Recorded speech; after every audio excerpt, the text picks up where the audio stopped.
বাংলাদেশের গেমিং জগতের আকাশে তখন জোর করছে একটি নাম, আবু তালহা। তার গেমিং উইথ তালহা চ্যানেলটি ছিল লাখ লাখ তরুণের আড্ডাস্থল। শুধু গেম খেলা নয়, তার অদম্য এনার্জি আর মজার কথাবার্তা মানুষকে মুগ্ধ করে রাখত। একসময় তার চ্যানেলে গেলেই দেখা যেত সেই চিরচেনা মজার গেম প্লে, যা দেখে হাজার হাজার দর্শক হেসে কুটিপাটি হতো। গেমের সিরিয়াস মুহূর্তগুলোকেও তিনি নিজের রসবোধ দিয়ে আনন্দদায়ক করে তুলতেন।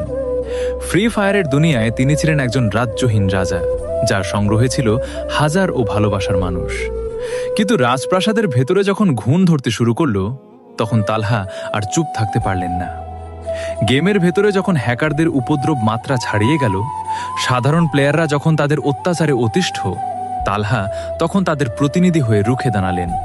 তিনি শুধু নিজের ভিউ বা সাবস্ক্রাইবার নিয়ে ভাবতেন না, ভাবতেন পুরো গেমিং কমিউনিটির ভবিষ্যৎ নিয়ে। তিনি লক্ষ্য করলেন, ফ্রি ফায়ার এখন আর আগের মতো কৌশলের গেম নেই, বরং এটি হয়ে উঠেছে হ্যাকারদের স্বর্গরাজ্য। তালহা একে একে ফ্রি ফায়ার কমিউনিটির অনেক বড় বড় ইউটিউবারদের কাছে গেলেন।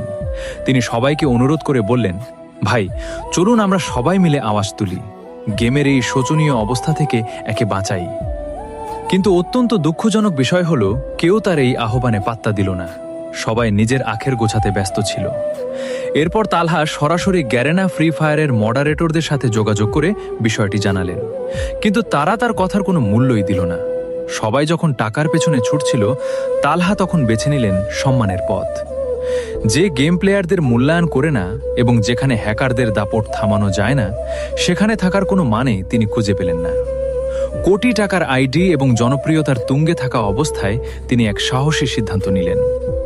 27 ডিসেম্বর 2025 এক ভিডিওর মাধ্যমে তিনি ঘোষণা দিলেন, তিনি আর ফ্রি ফায়ার খেলবেন না। এটি ছিল পুরো গেমিং কমিউনিটির জন্য একটি বিশাল ধাক্কা। যেখানে মানুষ একটি ভি ব্যাজের জন্য যে কোনো কিছু করতে পারে, সেখানে তালহা তার নিজের আদর্শের জন্য প্রিয় গেমটাই ছেড়ে দিলেন। বর্তমানে তালহা আর ফ্রি ফায়ার খেলেন না ঠিকই, কিন্তু তিনি তার দর্শকদের ছেড়ে যাননি। এখন তিনি ওমে টিভি, হরর গেম এবং বিভিন্ন মজার কন্টেন্ট নিয়ে আগের মতোই জনপ্রিয়। তার এই ত্যাগ প্রমাণ করে যে একজন সত্যিকারের লিডার সবসময় অন্যায়ের বিরুদ্ধে কথা বলে, এমনকি যদি তাকে একাও চলতে হয়। তালহা ভাই আজ শুধু একজন গেমার নন, তিনি একটি প্রতিবাদের নাম।